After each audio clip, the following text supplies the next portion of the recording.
Angles that measure between 0 and 90 degrees are called acute angles. Angles that measure between 90 degrees and 180 degrees are called obtuse angles. An angle that measures exactly 90 degrees is called a right angle, and an angle that measures exactly 180 degrees is called a straight angle. Examples of those are found below. An acute angle, so we're going to have an angle between 0 and 90. So this will be our initial side.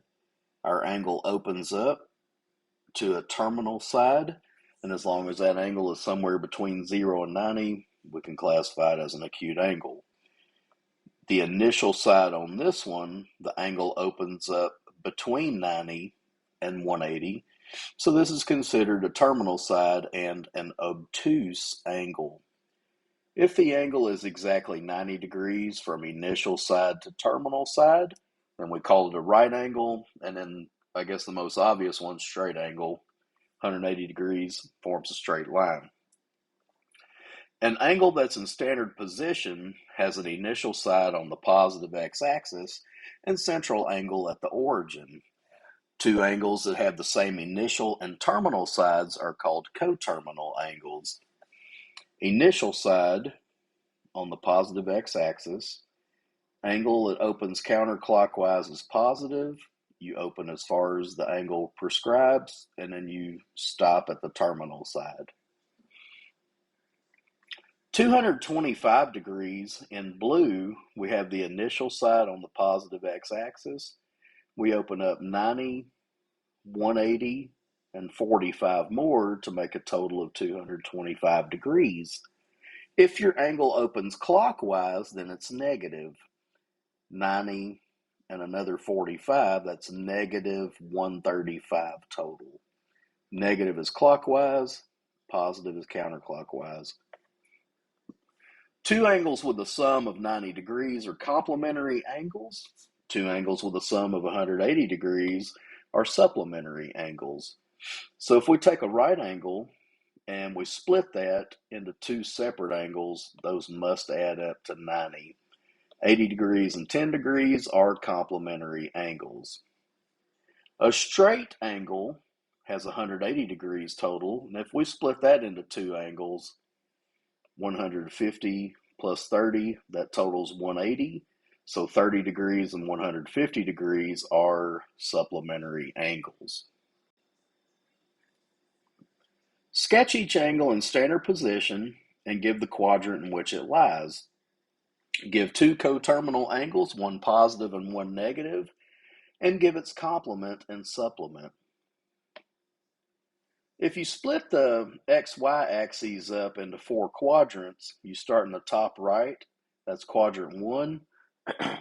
Work your way around counterclockwise, quadrants 2, 3, and 4. 40 degrees is less than 90 and more than 0, so in black, this angle represents 40 degrees. That's in quadrant 1.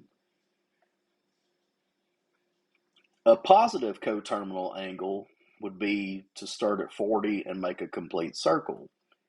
So if you open up to 40 and then you make a complete circle, you terminate at the same spot as 40, but that angle has a numerical value of 400 degrees. So basically it's a full trip around and 40 more. A negative coterminal angle is you take the angle given and you subtract a rotation.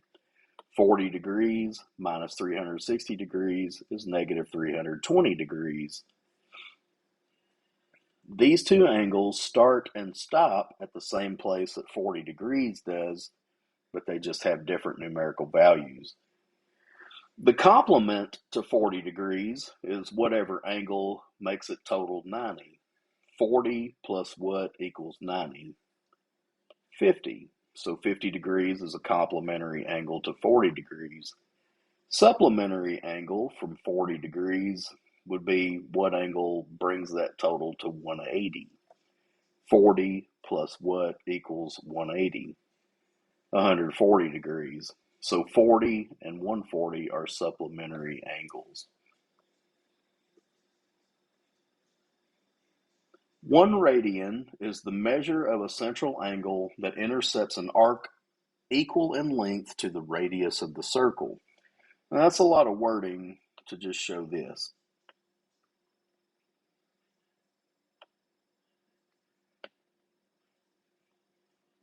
This part here is your arc length. The cuts are your radius. So think of removing a slice of pizza. 1 radian occurs as your central angle as long as the crust of your pizza has the same length as the cut you made to get it out of the pie.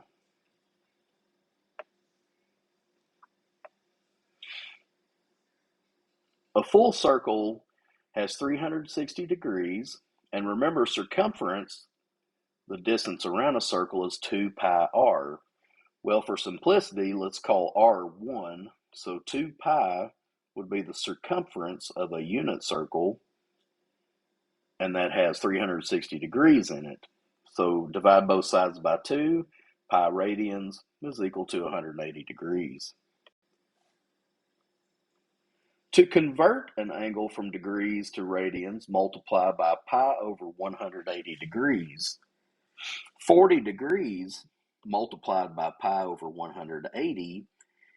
Since pi is irrational, I'm going to leave it out of the simplification process.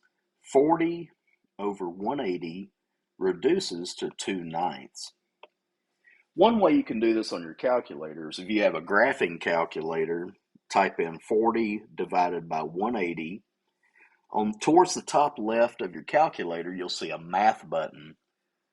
Press that and hit enter twice, and it will convert 40 divided by 180 to the reduced fraction 2/9.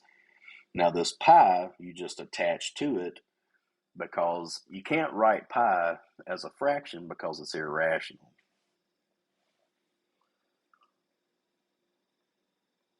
To convert an angle from radians to degrees, you flip your fraction and you multiply by 180 over pi. Let's convert 2 pi over 3 to degrees.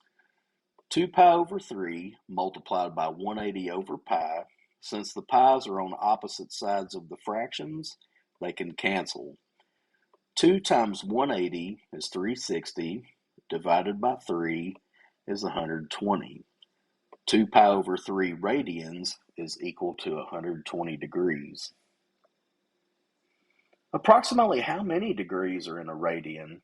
On the previous slide, we looked at a slice of pizza where the crust had the same length as the cut that you made to take it away from the whole pie. How many degrees is that?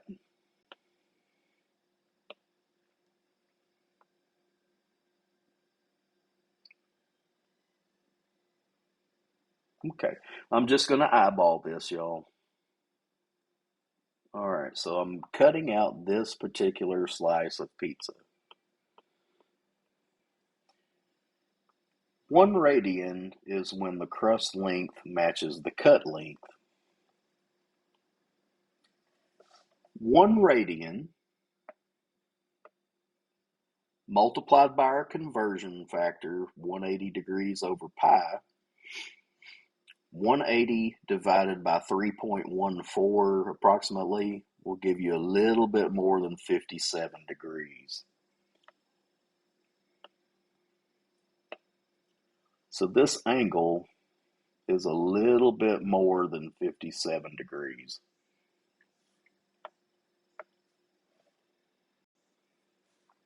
Sketch an angle in standard position, give the quadrant in which it lies, give 2 coterminal angles, one positive and one negative, and give its complement and supplement.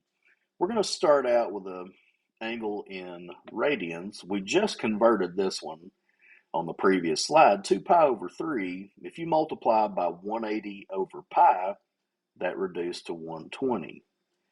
So this angle is equivalent to 120 degrees. That's a little bit more than 90. If we take 120 degrees and add a full rotation, that takes us up to 480 degrees. In radians, we take 2 pi over 3 and add a full rotation, which is 2 pi. 2 pi you can write as 6 divided by 3. It's still 2 pi. It creates a common denominator, and when you add, you get 8 pi over 3. In degrees, a negative coterminal angle, we take 120 degrees, subtract a full rotation, that's negative 240 degrees. In radians, 2 pi over 3 minus a full rotation of 2 pi radians. 2, again, you can write it as 6 divided by 3, creating a common denominator. 2 pi minus 6 pi is negative 4 pi over 3, and that's your negative coterminal angle in radians. Now, if you want to do this exclusively in degrees, you can take the angle you get in degrees and just convert it to radians. That's fine too. There is no complement because there's not a set of positive angles, so that if you were to add 120 and another positive angle, the answer would be 90. 120 is greater than 90, so no complement for this one. There will be a supplement because we haven't made it all the way over to the 180 degrees or formed a straight line.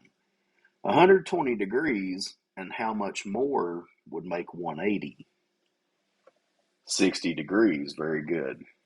So our supplement will be the difference between 180 degrees and 120 degrees, which we know is 60 degrees.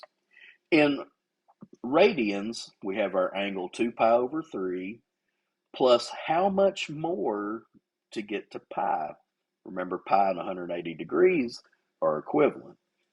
So x is equal to, now this pi I'm going to write as 3 over 3 pi. That's still 1 pi. And I subtract 2 pi over 3 from that. 3 pi minus 2 pi is 1 pi over the common denominator of 3. So this is the supplement to the angle given in the original problem. I hope this video has helped. If you have any questions, come by during office hours, reach out by email or phone, and I hope this video helps you out.